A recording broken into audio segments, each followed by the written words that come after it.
اعوذ باللہ من الشیطان الرجیم، بسم اللہ الرحمن الرحیم۔ السلام علیکم ورحمۃ اللہ وبرکاتہ۔ ہم اپنی عام روزمرہ زندگی میں اپنی سمجھ کے مطابق کسی کو جیسے بھی کافر کہہ دیں، کسی پہ فتویٰ لگا دیں کہ کافر ہے، مگر قرآن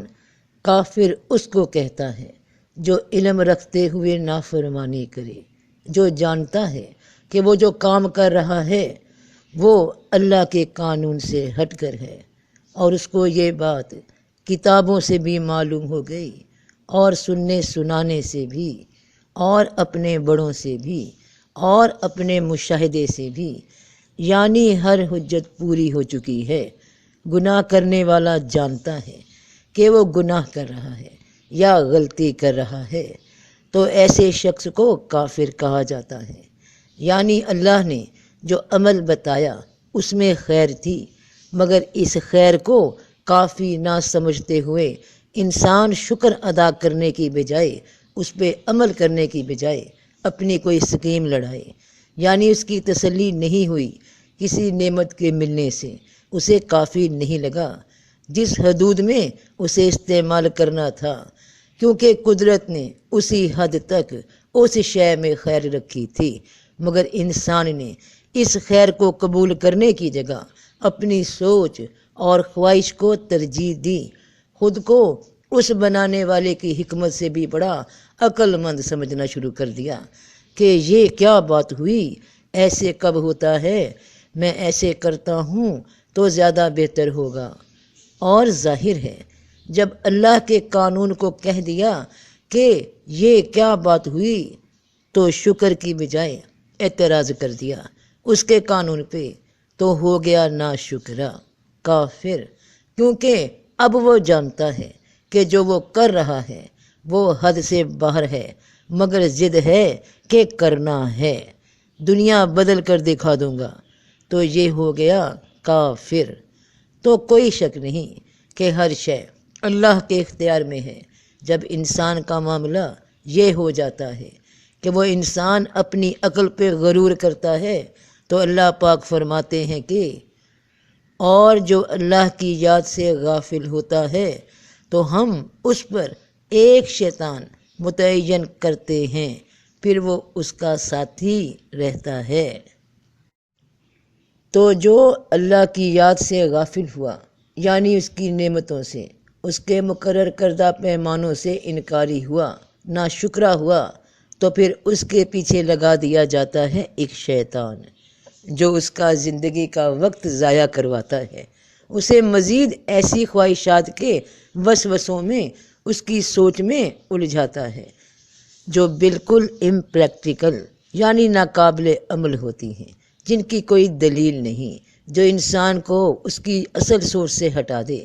تو شیطان ایسے انسان کا زندگی کا وقت ضائع کرواتا ہے، ایسے انسان کو ڈھیل مل جاتی ہے کہ کرو سرکشی، جتنا بڑھنا ہے بڑھو، اور کرو چیلنج پھر اپنے رب کے کسی قانون کو۔ تو ذرا اس کی ایک بڑی سادہ سی مثال سمجھنا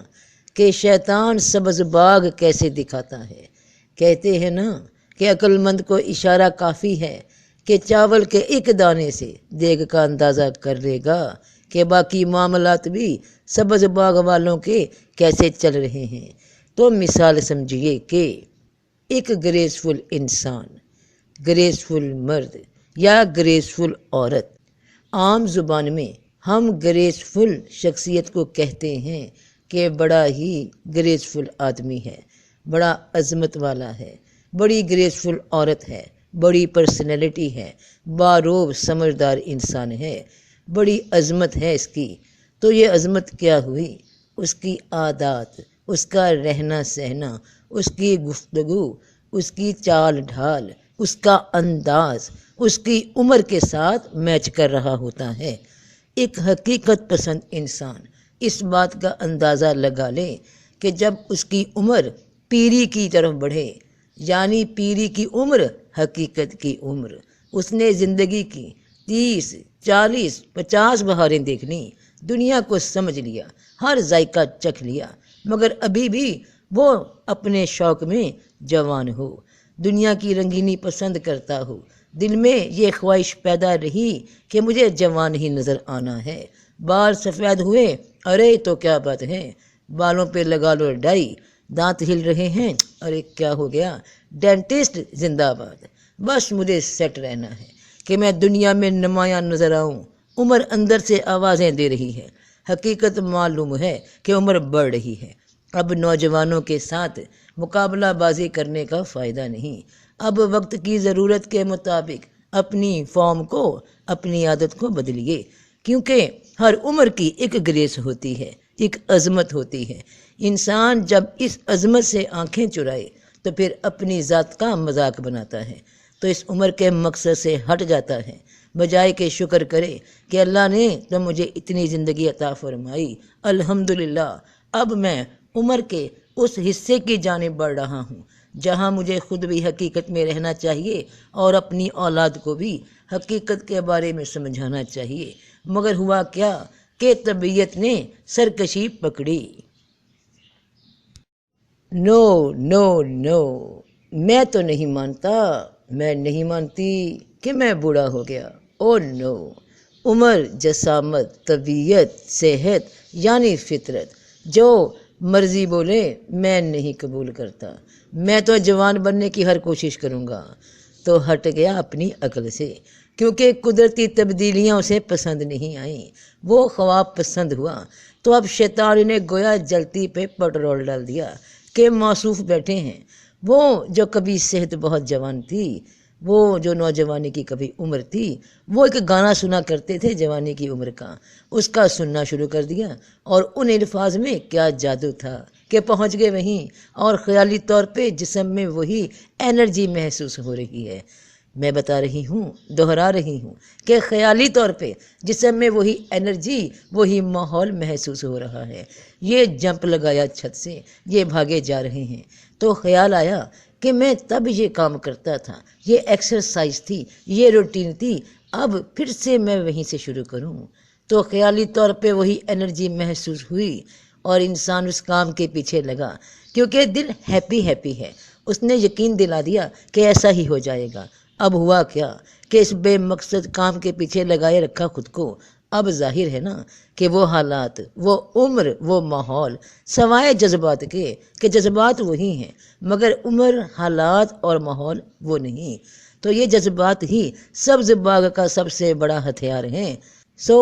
خیر 2-4 دن لگے رہے، بال کالے کر لیے، اس میں کون سی دیر لگتی ہے، ڈریسنگ کچھ جوانوں والی ہو گئی، ٹی شرٹس ہو گئیں، یا یہ جو گرلز خواتین میں کوئی اسٹائلش کپڑے نیو اسٹائل کے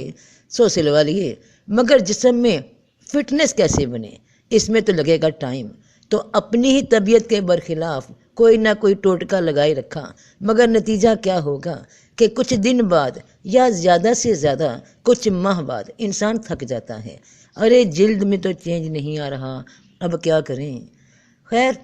وہ جانتا ہے کہ اب اس میں اس دور کی بات نہیں رہی، تو اتنے دن اتنے ماہ ضائع ہوئے، ڈرامہ لگ گیا، اب احساس ہوا کہ فضول ہی ہو گیا ساری کوشش۔ تب دماغ نے اس سانگ پہ تو ہیرو بنا دیا تھا، مگر حقیقت کچھ اور دکھا رہی تھی، تو اب بھی اس موقع پر بھی انسان نہ سمجھے تو پھر وہ کچھ نہ کچھ اس دنیا کا حصہ بنے رہنے کے لیے کوشش کرتا ہی رہتا ہے، جو اس کی اصل حقیقت، اصل گریس کو بری طرح متاثر کرتا ہے، اس کی شخصیت کے جلال کو، روب کو ختم کرتا ہے، کیونکہ اس نے خود کو ہی تسلیم نہیں کیا۔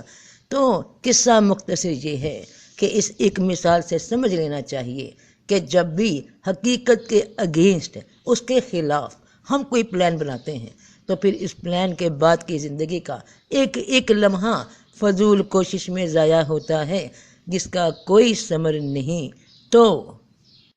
کہہ دو کیا میں تمہیں بتاؤں جو اعمال کے لحاظ سے بالکل خسارے میں ہیں، وہ جن کی ساری کوشش دنیا کی زندگی میں کھو گئی، اور وہ خیال کرتے ہیں کہ بے شک وہ اچھے کام کر رہے ہیں۔ یہ وہی لوگ ہیں جنہوں نے اپنے رب کی نشانیوں کا اور اس کے روبرو جانے کا انکار کیا ہے، پھر ان کے سارے اعمال ضائع ہو گئے۔ سو ہم ان کے لیے قیامت کے دن کوئی وزن قائم نہیں کریں گے۔ یعنی اللہ پاک جی، میں نے جوان رہنے کے لیے بڑی کوشش کی، میں نے خود کو فٹ رکھا، تو اب اس عمل کے لیے میزان کی، ترازو کی کیا ضرورت ہے بھلا کہ تولا جائے کہ موصوف نے بڑی کوشش کی تھی، اب اس کوشش سے اللہ کی مخلوق کو کیا فائدہ پہنچا، انسان کے اپنے اخلاق اور کردار کو کیا فائدہ پہنچا؟ تو بیٹا ایسے کو تو اٹھاؤ جس نے اپنا وقت ایسے کاموں میں ہی ضائع کر دیا۔ تو اب ہم اپنا وقت ضائع نہیں کرتے ہوئے سیدھا اس کی منزل مقصود پہ پہنچاتے ہیں، اور آواز آئے گی نیکسٹ، یعنی اب اگلی پیشی کی جائے۔ یہ بندہ تو ہو گیا فارغ۔ تو بہن بھائیوں، بیٹے بیٹیوں، زندگی کے ہر شعبے میں خود پہ نظر رکھو کہ کہاں قدرت یعنی فطرت سے کنے کترا رہے ہو۔ تم فطرت کو انکار کر دو گے تو کیا فطرت ختم ہو جائے گی؟ تو اصل میں انکار تو انسان خود کا کرتا ہے۔ تم حقیقت کو نہیں، خود کو جھٹلاتے ہو، اور پھر وہ سبز باغ کا سفر شروع ہو جاتا ہے جو تمہیں تھکا دیتا ہے، اندر سے ٹوٹ پھوٹ اور باہر سے بناوٹ۔ زندگی کے ہر معاملے میں اس بیماری پہ نظر رکھنا۔ اگر تم آنکھوں والے ہو، اگر تم عقل والے ہو، اگر تم علم والے ہو، اگر تم عین والے ہو، عین بھی علم ہے، نگاہ ہے، نظر ہے، سمجھ ہے، تو حقیقت میں رہو۔ اس میں ہی گریس ہے، اس میں ہی عظمت ہے کہ ہر عمر کی اپنی ایک گریس ہے، اس گریس کے مطابق اپنے سارے معاملات طے کرو تو سب کا بھلا، سب کی خیر۔ جیتے رہو بہن بھائیوں، بیٹے بیٹیوں، فی امان اللہ۔